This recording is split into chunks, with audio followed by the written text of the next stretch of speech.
திருச்சி மாவட்டம் மணப்பாறை அருகே உள்ள சொரியம்பட்டியைச் சேர்ந்த சந்தோஷ்குமார் என்ற கல்லூரி மாணவர் அதே ஊரைச் சேர்ந்த த்ரிஷா என்ற கல்லூரி மாணவியை காதலித்து வந்துள்ளார். இருவரும் வெவ்வேறு சமூகத்தைச் சேர்ந்தவர்கள் என்பதால் வீட்டில் எதிர்ப்பு கிளம்பியுள்ளது. இதனையடுத்து கடந்த 14ஆம் தேதி இருவரும் திருமணம் செய்து கொள்வதற்காக வீட்டை விட்டு வெளியேறி மதுரையில் தங்கியிருந்தனர்.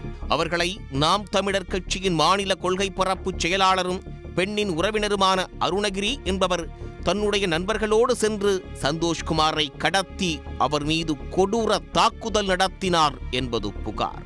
இதில் காயமடைந்த சந்தோஷ்குமார் திருச்சி அரசு மருத்துவமனையில் சிகிச்சைக்காக சேர்க்கப்பட்ட நிலையில் சம்பவம் குறித்து வளநாடு போலீசார் வழக்கு பதிவு செய்து விசாரணை நடத்தினர்.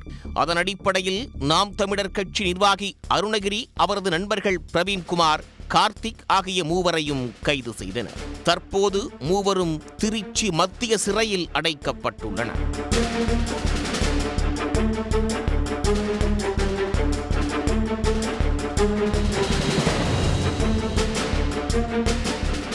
இந்த வழக்கில் குற்றம் சாட்டப்பட்டு தலைமறைவாக உள்ள சாமிக்கண்ணு, கண்ணன், தர்மர், கணபதி ஆகிய 4 பேரையும் கைது செய்வதற்காக துவரங்குறிச்சி காவல் ஆய்வாளர் சண்முகசுந்தரம் தலைமையில் தனிப்படை அமைத்து தேடி வந்தனர். ஆனால் இதுவரை யாரும் கைது செய்யப்படவில்லை. இந்த நிலையில் தனிப்படை ஆய்வாளர் சண்முகசுந்தரம் திடீரென மாற்றப்பட்டுள்ளார்.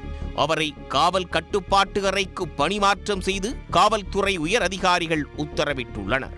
சாதிய மறுப்பு திருமணம் செய்ய முயன்ற இளைஞரை நாம் தமிழர் கட்சி நிர்வாகிகள் தாக்கிய வழக்கில் தலைமறைவாக உள்ளவர்களை பிடிக்க நியமிக்கப்பட்ட தனிப்படை ஆய்வாளர் இடமாற்றம் செய்யப்பட்டிருப்பது பரபரப்பை ஏற்படுத்தியுள்ளது. வழக்கில் தொடர்புடைய நபர்களை விரைந்து கைது செய்ய தவறியதே இதற்கு காரணம் என்றும் கூறப்படுகிறது.